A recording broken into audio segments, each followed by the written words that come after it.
So you तो level marking यहाँ पर गिवन है, लेकिन मैंने इसके लिए एक आसान टेक्निक आपको बताई हुई है। मैं साथ रेड पेन से लिख देता हूँ, शुरू में लिखवाई भी है, आप नोट्स में दोबारा भी रेफर कर सकते हैं।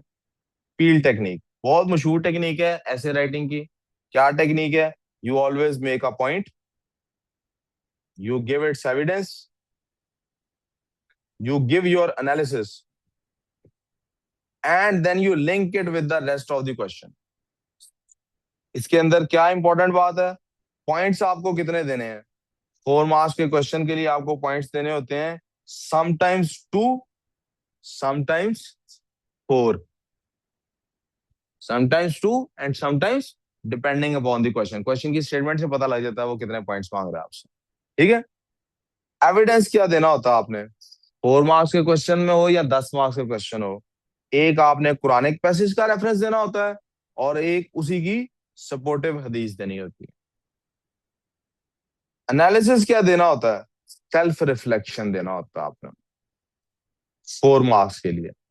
4 मार्क्स के लिए क्या करना होता है? और जब 10 मार्क्स का क्वेश्चन होता है तब एनालिसिस क्या होता है? Cause and effect. प्लीज अपना पास पेपर निकालें, वहां दोबारा भी ये बात लिखना है, कॉज एंड। हमेशा ये आपके हिस्ट्री के पेपर में भी ऐसी होता है, कॉज एंड इफेक्ट। जौन सा इस्लामिक हिस्ट्री में से क्वेश्चन आएगा, जैसे बैटल्स का क्वेश्चन आ रहा है, तो उधर एनालिसिस क्या बन जाएगा? Cause and effect. आजो आजो बेटा, आजो आजो। उधर एनालिसिस क्या बन जाएगा? Cause and effect. और जो 4 मार्क्स के क्वेश्चन होंगे वहां पे एनालिसिस क्या बन जाएगा? आपकी सेल्फ रिफ्लेक्शन क्या बन जाएगा? और लिंक। लिंक क्या चीज है? सबसे इंपॉर्टेंट चीज जो बच्चे भूल जाते हैं, आखिरी 1 या 2 नंबर इसी के होते हैं। लिंक क्या चीज है प्यारे बेटे? Link with the question. आपका कंटेंट अगर क्वेश्चन से रिलेट नहीं कर पा रहा, क्यों हानिया? आपने जो कंटेंट लिखा था उसमें कोई गलती निकाली थी मैंने कि कंटेंट गलत है? हदीसें आपको सारी वो वाली याद थी, प्रॉपर कंटेंट था, but was it linked with the question? We clear on this? सही है। और मैं आपको बता रहा हूँ, शायद इस तरह से आपकी क्लास में, चूंकि हानिया ने लेट ज्वाइन किया था, शायद उस तरह से मैंने कभी आपको। Haniya is one of the best students in your class. किस हिसाब से? पढ़ाई पे फोकस के हिसाब से, रिफ्लेक्शन ऑन द पेपर के हिसाब से, उसके टेस्ट कितने अच्छे होते रहे। लेकिन सबसे अच्छा स्टूडेंट भी डी या ई पे फॉल कर जाता है, कब? अगर वो क्वेश्चन को मिसअंडरस्टैंड कर जाए। आपने सारा कंटेंट ठीक लिखा है लेकिन आप क्वेश्चन को मिसअंडरस्टैंड कर गए, सॉरी, कोई मार्क्स नहीं है आपके लिए। ठीक है। ये वही लेवल मार्किंग उसने डिस्क्राइब की है। आप इसको पहले काफी दफा मैं पढ़ा चुका हूँ, एक दफा सिर्फ वर्बली दोबारा डिस्क्राइब कर देता हूँ। बेटे 0 मार्क कब है? आपको कोई क्रेडिट नहीं देना, कोई क्रेडिटेबल कंटेंट लिखा ही नहीं आपने। आप मुंह उठा के इधर उधर देखते रहे, कुछ भी नहीं किया। 1 से 2 नंबर कब है? कुछ ना कुछ आपने लिखा है, एग्जामिनर कोशिश करता है कि कहीं ना कोई मार्क दे दे, कोई 1 2 एविडेंस दे दिए, कोई ना कोई लिमिटेड नॉलेज दी है आपको। लेवल 3 में 3 से 4 मार्क्स क्या होते हैं जी? कोई आपने अपना स्ट्रक्चर्ड रिस्पॉन्स दिया है आपने, लेकिन उसमें आपस में लिंक नहीं क्रिएट कर पाए। आप क्या नहीं क्रिएट कर पाए? पैराग्राफ्स का आपस में लिंक नहीं, यानी कॉज एंड इफेक्ट में भी नहीं आप बता पाए। आपने कुछ नॉलेज बताई है कि आपके पास नॉलेज है, लेकिन पॉइंट्स रेलिवेंट होने के बाद एक्यूरेट है लेकिन कम पॉइंट्स दिए हैं, छोटा आंसर लिख दिया, 2 पॉइंट्स दे दिए सिर्फ। फिर एक वेल स्ट्रक्चर्ड और क्लियर रिस्पॉन्स अगर हो, और फिर उसके अंदर एक्यूरेट नॉलेज हो, फिर पॉइंट्स भी इलेबोरेट हो, यानी आपने एनालिसिस भी दिया हो, फिर आपने कुरान के और हदीस का सपोर्टिव रिस्पॉन्स भी दिया हो, तब भी आप 7 मार्क्स से ऊपर नहीं जा सकते। और ज्यादातर क्लासेस में ज्यादातर स्टूडेंट्स और ज्यादातर टीचर्स शायद इसी को समझते हैं यही बेस्ट आंसर होता है, but no, there is more to it. क्या रह गया? मैं इसलिए सिर्फ इसी पे फोकस करूंगा आपके साथ, 8 से 10 नंबर पे। क्या रह गया?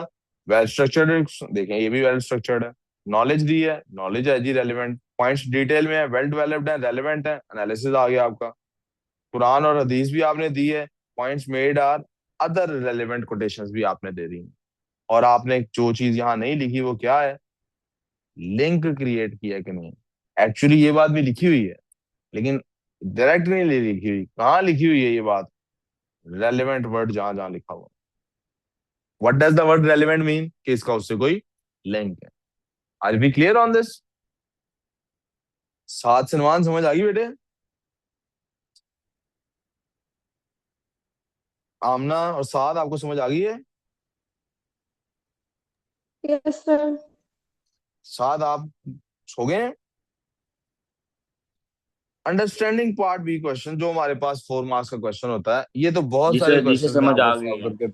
Good good. साथ साथ बताना बेटे। 1 से 2 0 मार्क्स, फारिग 3 सवाल का जवाब दिए। 1 से 2 नंबर सम अंडरस्टैंडिंग है, डिस्क्रिप्शन भी दी है, फैक्ट भी दिया है, लिमिटेड डिस्कशन की है लेकिन मटेरियल पे। रिस्पॉन्स डेमोन्स्ट्रेट जो बेस्ट मार्क्स है 4 मार्क्स। अंडरस्टैंडिंग है आपको क्वेश्चन की, पता लग रहा है आपका आंसर पढ़ के आपको क्वेश्चन समझ आ गया। कैसे? उसने पूछा ये मेरे हिसाब से होगा, आप पे क्या असर पड़ा है। आप जनरलाइज नहीं इसको कर सकते, स्पेसिफिक आंसर देना है। अब्दुल आदि समझ आइए, कैसे क्या बताया मैंने? हाँ, कहा ना क्या बताया? वह दे इधर है मून, इधर ध्यान दो, शाबाश। यही ऐसे राइटिंग में काम करना होता है। आपको असल में समझ आया question? I am able to use your own opinions. ये देखें सबसे इंपॉर्टेंट बात है, मैं रेड से इसको सर्कल कर देता हूं। आपने ओन ओपिनियन लाजमी देना भाई। मेरे साथ क्या मसला है, मैंने क्या सीखा है कुरान से?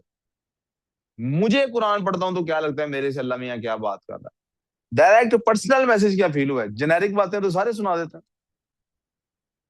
B clear on this. ये बाकी उन्होंने बताया वेटेज क्या है बेटे आपकी।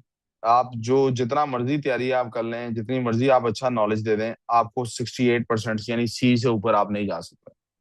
आपको उसका एनालिसिस देना आना चाहिए, सेल्फ रिफ्लेक्शन आनी चाहिए, फिर उसके ऊपर है। और ये वो चीज है जो मैं नोट्स में तैयार नहीं करा सकता। मैंने बहुत जान मार के बहुत नोट्स को इलेबोरेटिव बनाने की कोशिश की है कि ज्यादा से ज्यादा चीजें कवर हो सके। एनालिसिस पॉइंट ऑफ व्यू से भी बहुत कॉजेस बताई हैं, इफेक्ट्स बताए हैं। लेकिन आप जब तक उसको पर्सनलाइज नहीं करेंगे पेपर के अंदर, वहां आएगा। ये स्किल है, इसमें टीचर का कमाल। अगर किसी इसमें किस चीज का कमाल है, आपका बुक रीडिंग की हैबिट कैसी है आपकी बचपन से, आपके घर का माहौल कैसा है बचपन से, आपका फोकस कैसा है। जो बच्चे फोकस नहीं कर रहे, तो देखो ना, ये फोकस नहीं कर रहा होगा, अभी मैं इधर ये पढ़ा रहा हूँ, ये बिरयानी सोच रहा होगा, तो मेरी बात कितने की ये रिटेन करेगा। यही आदत क्वेश्चन पेपर में डेवलप हो जाएगी। तो अगर आप फोकस नहीं कर पा रहे तो क्वेश्चन को उर्दू में नहीं हमने देखा, समरी क्वेश्चन में पूछा कुछ और होता है, बच्चा समराइज कुछ और कर देता है, सारी डिक्टेशन ठीक होती है।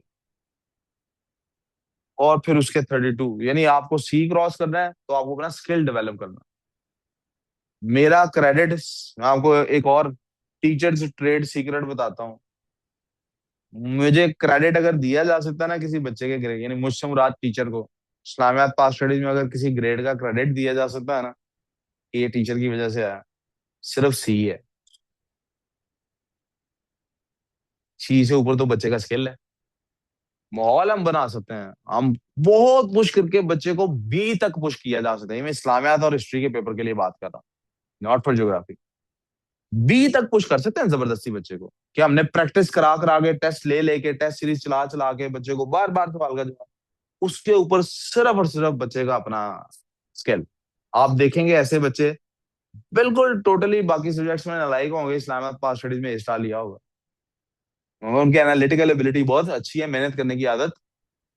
और ऐसे बच्चे देखेंगे बाकी सब्जेक्ट्स में स्टार ले रहे होंगे, इस्लामाबाद पास स्टडीज में सीडी पे बैठे होंगे। समझ रहे हैं? उनकी एनालिटिकल एबिलिटी उस तरह से डेवलप नहीं हुई होती।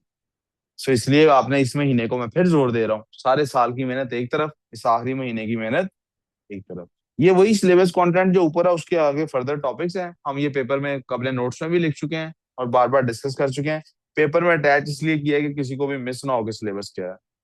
हमारे पास सिलेबस आ गया। क्वेश्चन 1 और 2 कंपलसरी होता है, मैं आपको बता चुका हूँ कि आपने क्वेश्चन 1 सारे अटेम्प्ट कर लेने हैं, और क्वेश्चन 1 मैंने आपके आज और कल में चेक करने हैं, और हम चले जाएंगे किधर, क्वेश्चन 2 की तरफ।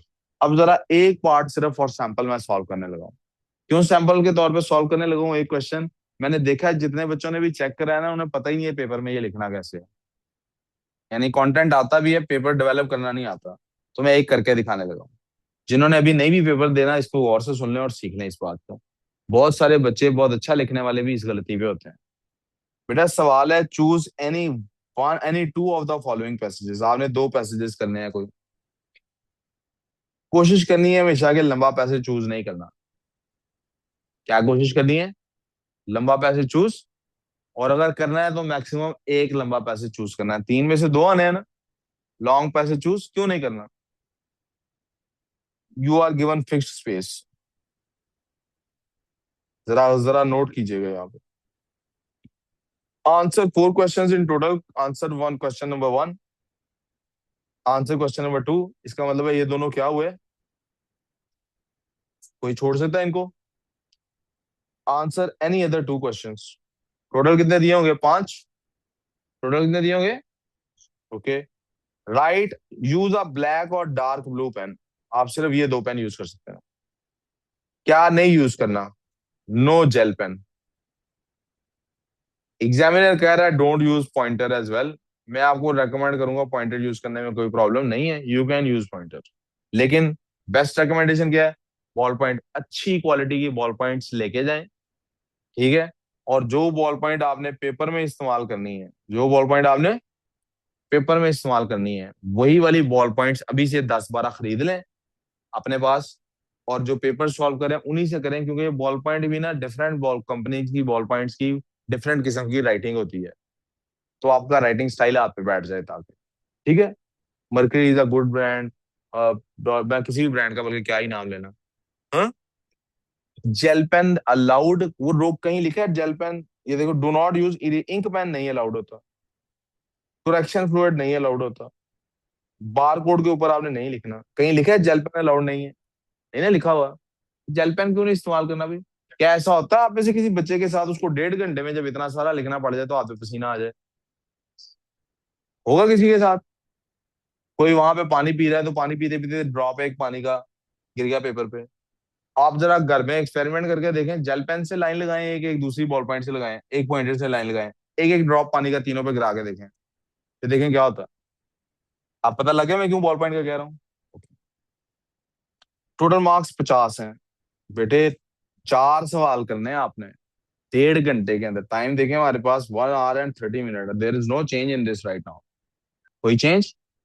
चार सवालों में को टाइम, टाइम कैसे अब डिस्ट्रीब्यूट करें इनके अंदर? टाइम कैसे गुजारें?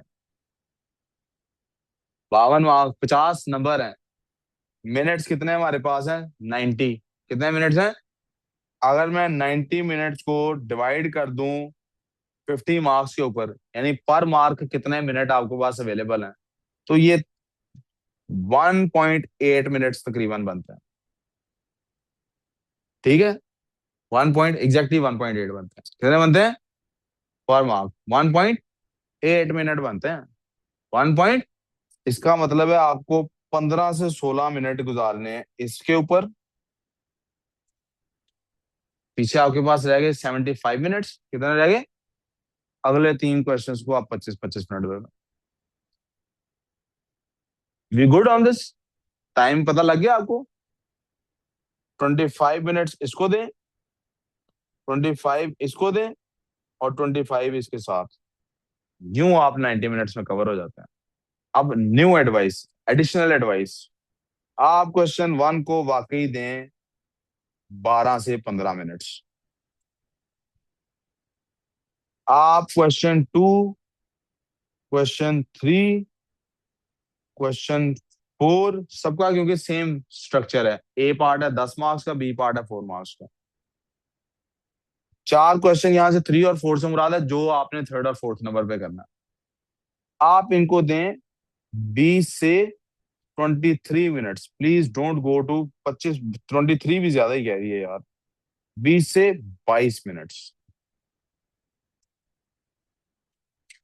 टारगेट रखेंगे 20 मिनट का, और 22 योर मैक्सिमम है कि क्वेश्चन क्लोज करना। जब आप इस तरह से करेंगे, आपके पास एंड में टाइम बचेगा, 10+ मिनट्स आपके पास बच जाएंगे। ये किस काम के लिए आएंगे? रिवाइज करें अपने पेपर, दोबारा क्वेश्चन पढ़ें नए सिरे से। यार इस सवाल में पूछा गया, check, don't recheck, check your exam.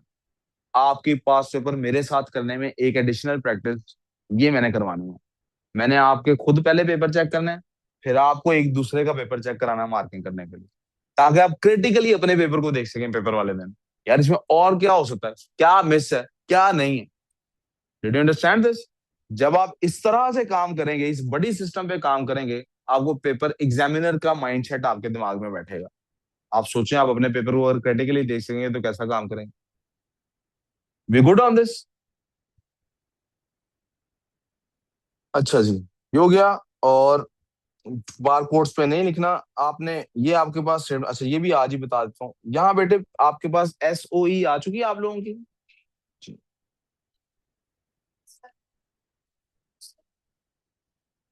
Sample के तौर पे ये आप सबकी पीके वो जो भी कैंडिडेट नेम, जो आपका CNIC पे नेम लिखा हुआ है, इस नाम से आपने रजिस्टर किया हुआ है, प्लीज वो नाम लिखेंगे यहाँ पे। ब्लॉक लेटर्स में लिखना is always preferred, block letter capital letter. और यहाँ आपको एक कैंडिडेट नंबर दिया हुआ है। अगर किसी बच्चे का कैंडिडेट नंबर है 197, दिस होल तरीका इज रॉन्ग। वो गौर करे, उसका कैंडिडेट नंबर उसकी SOE पे 197 नहीं लिखा हुआ। उसका कैंडिडेट नंबर उसकी SOE पे 197 नहीं लिखा हुआ। भाई क्या हो गया तुम्हें? क्या कैंडिडेट नंबर लिखा हुआ है फिर उसका? उसका कैंडिडेट नंबर लिखा हुआ है SOE पे 0197। ठीक है, समझ आ गई ये बात? यहां से अब हम चलते हैं कि एग्जाम कैसे सॉल्व करना है। मैं सॉल्व कर रहा हूँ क्वेश्चन नंबर 1, तो मैं यहाँ क्या लिखूंगा? Question number 1। पूरा वर्ड क्वेश्चन लिखना चाहते हैं आपकी मर्जी, नहीं लिखना चाहते कोई मसला। मैं क्वेश्चन 1 के अंदर से क्या करने लगा हूँ? ए पार्ट सॉल्व करने लगा हूँ। क्या पार्ट सॉल्व करने लगा हूँ? जी हाँ, ए पार्ट लिखना। ए पार्ट लिख लिया। और मैं ए पार्ट का आगे पार्ट, फर्ज करते हैं मैंने सिलेक्ट किया पार्ट 1, तो मैं उसका पार्ट 1 लिखने लगा हूँ। अब पार्ट 1 के बाद मुझे मुझे क्या बी पार्ट शुरू कर देना चाहिए? ए का ही पार्ट 2 शुरू करना चाहिए। मैंने क्या कहा था? पेपर में आ जाते हैं, फर्ज करें 2 लॉन्ग पैसेजेस, क्या आ जाते हैं? तो बताइए, यहाँ कहीं लिखा हुआ है कि योर आंसर टू क्वेश्चंस, ये क्या लिखा हुआ है? कहीं लिखा हुआ है आपको एक्स्ट्रा शीट दी जाएगी? सामने में इसमें क्या दी जाती है? हम मांगते हैं तो दे भी देते हैं, वैसे कई दफा सेंटर्स वाले ना दे भी देते होते हैं। लेकिन एग्जामिनर आपसे क्या एक्सपेक्ट कर रहा है? जब कोई पेपर बनता है ना, वो पहले 3-4 बच्चों से वो पेपर सॉल्व कराते हैं। बड़ी राइटिंग वाला, मैक्सिमम बड़ी वाला, सबसे छोटी राइटिंग वाला, फिर वो उस हिसाब से स्पेस एडजस्ट करते हैं। फिर पेपर ऑफिशियली पेपर तो यही है। आपने एक्स्ट्रा शीट लगाई, स्टेपल की, मिस हो गई, कोई ढूंढेगा उसको? इसमें कहीं जगह है मार्क करने की मेरी एक्स्ट्रा शीट कहाँ लगी हुई है? आपको मेरी बात समझ आ रही? You are suppose to be writing. अब जब मेरे पास पेज गिवन है, मुझे इस पहले क्वेश्चन के लिए पेजेस गिवन है 2, तो मैं तीसरा सफाई, ये तीसरे समय पे नेक्स्ट सवाल शुरू हो जाता है। तो मुझे क्या करना है? अगर मैंने पैसेज लॉन्ग लिया, मुझे तो सारे को रिफ्रेश करना है कि नहीं करना है? करना है। तो मैं इसका थीम लिखने में ही अगर 1.5 सफा गुजार दूंगा तो इंपॉर्टेंस कहाँ लिखूंगा? फिर कुछ ना कुछ शॉर्ट करूंगा। इसलिए नेवर चूज 2 लॉन्ग पैसेजेस। कोशिश करें दोनों ही शॉर्ट पैसेजेस चूज कर लें। But if you have to choose 1 long passage, तो एक लॉन्ग करें, दूसरा लॉन्ग। जब कुछ भी नहीं बचा, फिर तो जो मर्जी करें। मेरे पास जब 2 पैसेजेस लॉन्ग शॉर्ट अवेलेबल हैं, why would I go for the long passage? तो मैं सबसे पहले क्या लिखने लगा हूँ? थीम लिखने लगा हूँ। क्या लिखने लगा हूँ? अब पैसेज 1 है, मैं यहीं पर आइडेंटिफाई कर लूंगा, सूरा 41.37। आप ये नहीं भी लिखें तो कोई फर्क नहीं पड़ता। यहाँ तक को प्रॉब्लम? अब यहाँ पर मेरा थीम स्टार्ट हो जाएगा। और थीम में हम पढ़ चुके हैं कैसे रिफ्रेश करना है, क्या करना है, क्या नहीं करना। ठीक है। मैं इंशाल्लाह आपको आज शाम की क्लास में टाइम निकाल के आई विल ट्राई कि मैं आज ही आपको एक सैंपल, मैंने नोट्स लिखवाए हुए हैं, बल्कि सैंपल थीम आपको लिखवाए हुए हैं। जो चीज समझाने की है वो क्या है? एक थीम लिख लिया।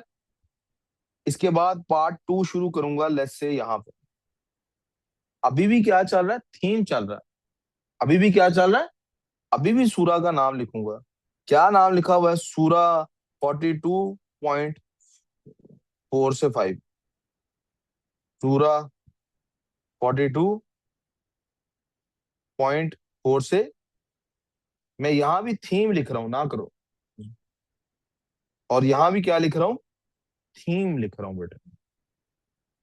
जब ये दोनों कर चुका, अब मैं आया पार्ट बी पे। पार्ट बी में उन्हीं की इंपॉर्टेंस लिखनी है जिनकी पहले डिस्कशन की थी। ऐसा नहीं हो सकता कि इंपॉर्टेंस किसी और की लिखे। कौन सी सूरा थी? 41.37। सूरा 41.30। और क्या लिख रहा हूं मैं? इंपॉर्टेंस लिख रहा हूं। और इंपॉर्टेंस में फिर से मैं रिपीट करूंगा, पर्सनली क्या इंपॉर्टेंस आपके लिए वो लिखनी है। एक सेकंड सिर्फ। दूसरी सूरा कौन सी सिलेक्ट की थी हमने? 41, सॉरी 41 नहीं थी, 37 थी दूसरी, 42 थी। सूरा 42.4 से 5। ये मैंने यहाँ पे इसलिए लिखा है इस तरह से बेटे कि मैं आपको अंदाजा दे सकूं, this is how much space should be utilized. आपका दोनों का थीम मिलके दूसरे पेज के फर्स्ट क्वार्टर तक आना चाहिए, ताकि आपके पास इनफ स्पेस हो दो इंपॉर्टेंसेस रखने के लिए। Be clear on this? कोई कंफ्यूजन? इसको यहाँ पे क्लोज करते हैं और हमारी आज शाम से इंशाल्लाह इसकी प्रैक्टिस शुरू हो जाएगी। आज सबका काम चेक करूंगा एंड अकॉर्डिंगली हम आगे आपको समझाऊंगा कैसे करना।